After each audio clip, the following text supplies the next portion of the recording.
What is up, guys? My name is Abby. Welcome to my channel. In today's video I am going to be talking about journaling. In most of my videos, I feel like probably almost every single one, I talk about journaling, and I think journaling is a great way to start your self-care journey. There's just a lot of benefits to journaling. The benefits to journaling is that it helps reduce stress. It helps you achieve goals. You can track progress and growth. You could gain self-confidence.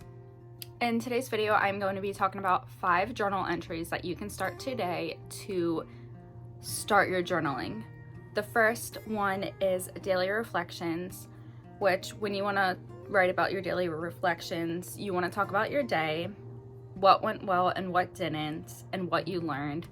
This is very important for like day-to-day. If you're so what I meant to say is, when you have a job and you may not like the job, you could track your days.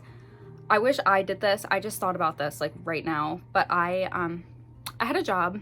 It had good days, it had bad days, and I wish I kind of tracked it more daily. Like I would journal here and there. I wouldn't journal daily, but what I think would have helped me is if I did the daily tracking of the reflections, talk about like what went well, what didn't, what I learned, and etc.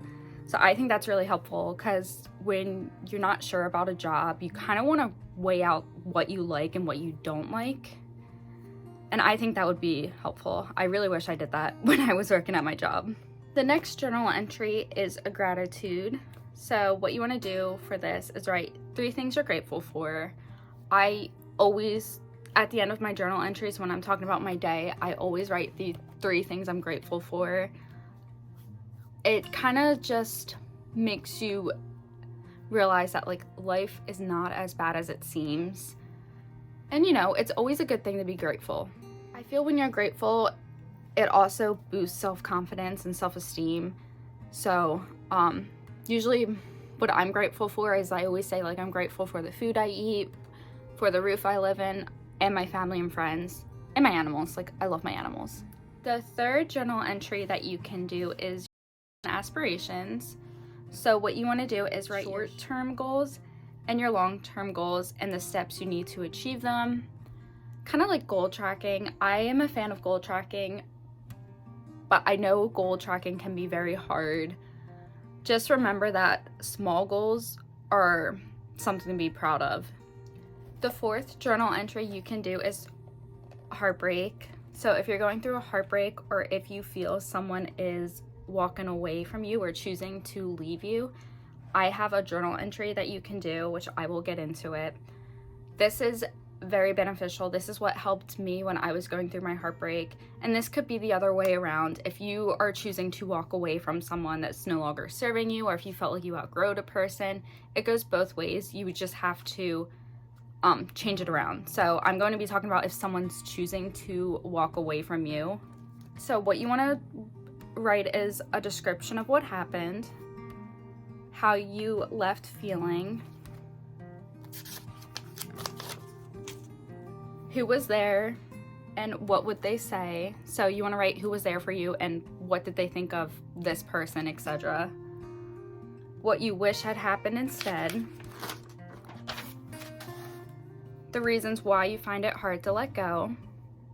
Steps you can take to let go or move on. So that is for if someone's choosing to walk away from your life. But if you are choosing to walk away from someone, you still want to write a description of what happened, how you left feeling. I would still do that. The same thing as who was there for you and what would they say, what you wish would happen instead. So let's just say if your boyfriend is not, like, let's just say he does something that bothers you, and you told him this countless of times and he still doesn't make a difference, I guess you would write what you wish would happen. Same thing, the reasons why you find it hard to walk away from this person. And then same thing, steps that you would take to move on and let go. The fifth journal entry, which is one of my favorites, is write a letter to your past or future self, whichever one you want to do. You could do both. You could do your past, you could do your future. Just write a letter to yourself, you know, make it cute. You could light a candle, you could decorate the pages, write little like doodles, and just write a letter to yourself. Just fully go in. I love writing future letters to myself because I like looking back and reading it. And I also love writing past letters to myself because when I was younger, I really neglected my mental health and myself. Like, so writing to my past self kind of like in a way healed me a little bit.